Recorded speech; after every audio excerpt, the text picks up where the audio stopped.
falam muito do Ártico, do degelo do Ártico. Como é que nós vamos explicar, com CO2, esse tremendo salto que houve na temperatura entre 1920 e 1940, de mais de 4 graus, se a concentração de CO2 era inferior a 300 partes por milhão? E o curioso disso tudo é que, após a Segunda Guerra, 1945, em que os países aliados tomaram as indústrias dos países do eixo, particularmente Alemanha, Itália e Japão, houve uma globalização, a queima de combustíveis fósseis foi intensificada por conta da geração de energia, e olha o que aconteceu com a temperatura. Caiu. Quer dizer, exatamente no período que começou a jogar mais CO2 na atmosfera, emitir mais, a temperatura se reduziu e até hoje ainda não recuperou os mesmos números que tinha na década de 30, por exemplo. Ainda hoje, na série americana, o ano campeão, o mais quente, 1934.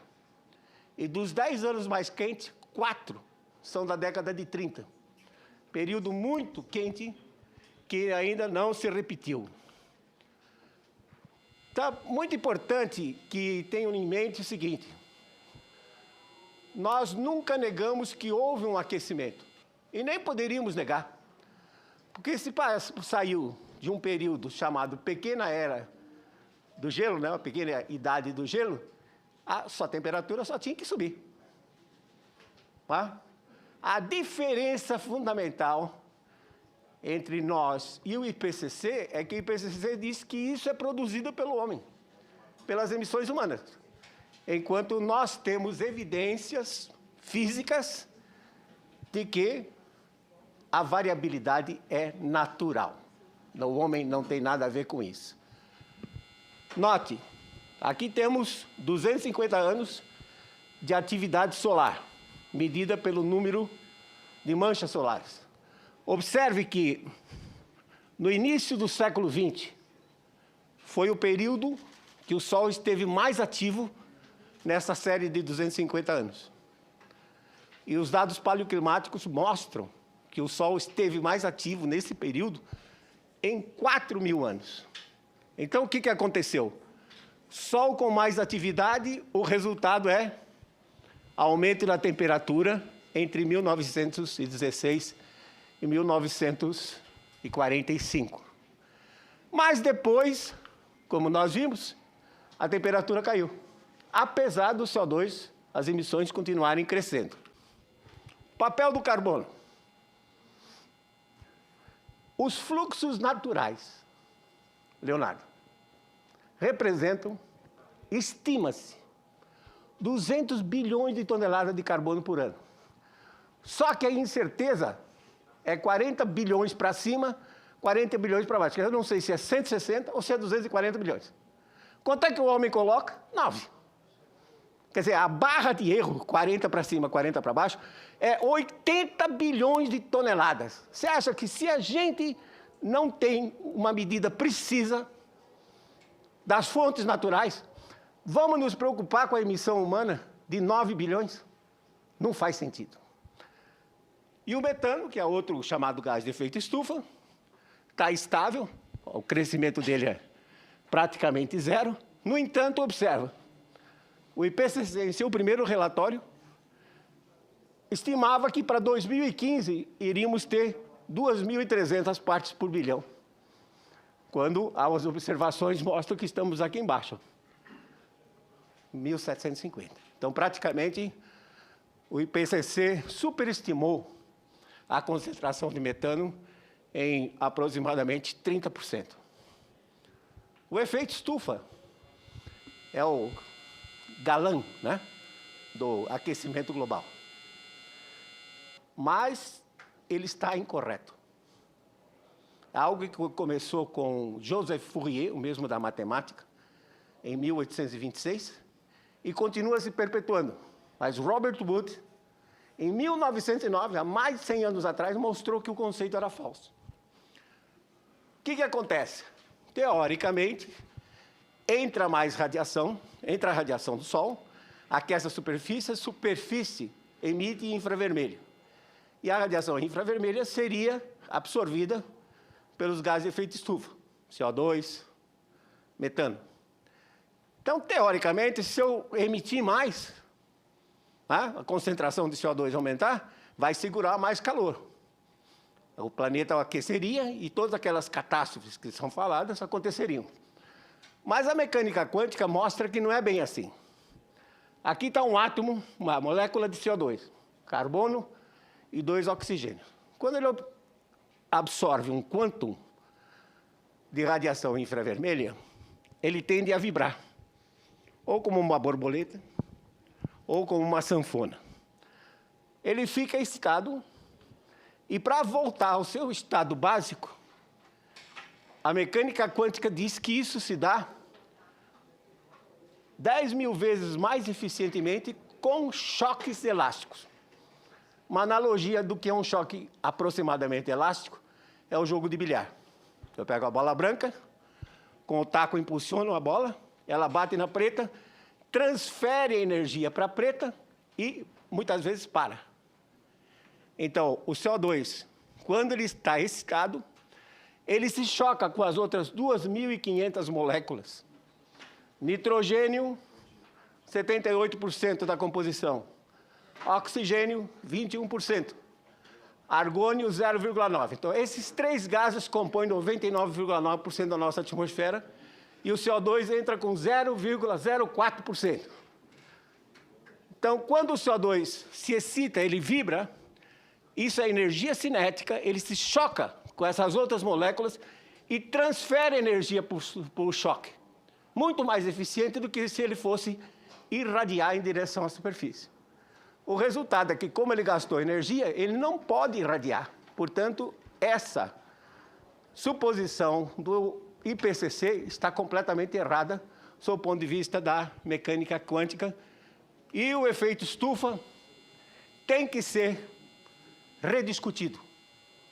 Não, vamos dizer assim, sob o ponto de vista doutrinico, ou doutrinal, mas sob o ponto de vista científico mesmo. O que a atmosfera faz é uma proposição de Flegel e Bussinger, já em 1963, que dizia: a atmosfera apenas retarda a perda da radiação. Se não tiver sol, o que aconteceria? Por analogia, se eu tirar um cadáver do necrotério e botar um cobertor em cima dele, ele vai aquecer o cobertor? Não vai. À noite a temperatura não cai? Por quê? Não tem a presença do sol. Né? Então, o efeito estufa precisa realmente ser rediscutido. Agora a pergunta é: o clima está mudando? Está. E o pior é o seguinte: é para um resfriamento global e não para um aquecimento. Nós vimos na história da Terra, desses últimos 10 anos, que toda vez que o clima esteve quente, as civilizações progrediram. E toda vez que o clima esfriou, as civilizações ou desapareceram ou tiveram grandes problemas. Segue. Quais são as causas desse resfriamento? O Sol, mais uma. Segue, mais uma. O próximo ciclo solar, que deve começar no ano que vem, 2020, e durar até provavelmente o ano 2031, 2032, segundo os físicos solares, vai ser um mínimo de atividade até inferior ao mínimo de 200 anos atrás. Então, o Sol vai estar menos ativo nesses próximos 10, 12 anos. Segue. Então, o que acontece? Mais uma.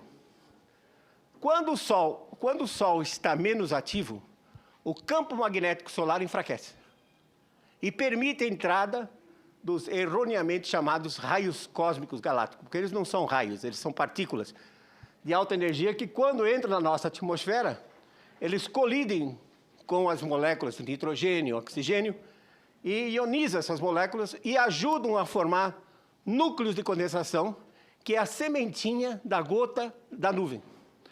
Então, tendo mais núcleos de condensação, a tendência é criar mais nuvens. E se criar mais nuvens, vai rechaçar, vai refletir de volta para o espaço exterior a radiação que vem do Sol. O resultado vai ser o resfriamento do planeta. Obviamente, tem que resfriar primeiro os oceanos. Segue. Os oceanos, particularmente o Pacífico, resfriando, aí vai levar a um resfriamento. Então, para concluir, lembrar que o clima varia por causas naturais, os eventos extremos sempre aconteceram e vão continuar a acontecer. Então, precisa de mais planejamento e adaptação porque a população está aumentando. Segue. CO2 não controla o clima global. Ele não é um gás vilão, ele é o gás da vida. Quanto mais CO2 tiver nesse planeta já teve 7.000 ppm de CO2. Hoje só tem 400. A maioria das plantas deixa de funcionar com a concentração em torno de 200 ppm. Nós só estamos com 400. Se baixar a concentração de CO2, nós não vamos ter mais planta. Sim, mas eu não sou vegetariano. Sou vegetariano de segunda ordem. Só como picanha, entrecote. Mas para chegar a esse estágio tem o boi intermediário, né? Segue. A tendência é resfriar. Sol. Redução da atividade solar, aumento da cobertura de nuvens e resfriamento do oceano. Essa é a fórmula que vai fazer com que esses próximos 10, 12 anos, pelo menos, fique mais frio. Segue. Agora, dizem que eu não sou conservacionista. Eles confundem. Confundem conservação ambiental, que é altamente necessária para a sobrevivência dos seres humanos, com mudanças climáticas, o aquecimento global. Eles confundem. Independentemente, se aquecer, tem que conservar. E se resfriar, também tem que conservar.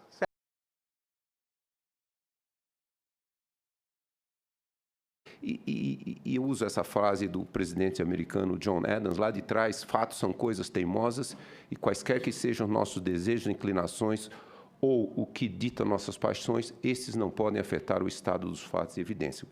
No verão.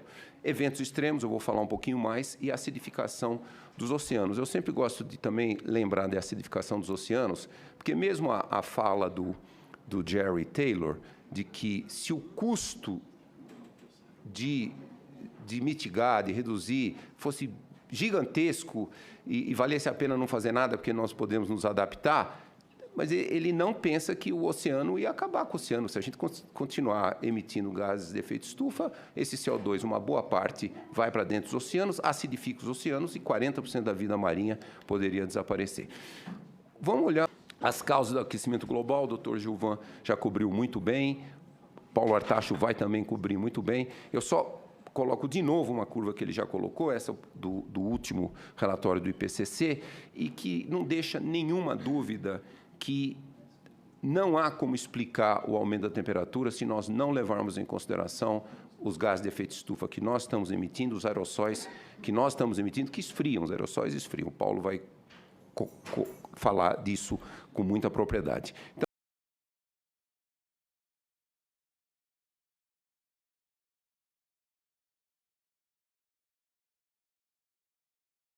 Então, essa a melhor ciência, a melhor explicação científica, e ciência, como eu falei, não é doutrina, é sempre a melhor explicação do que nós observamos na natureza, no universo, naquele momento.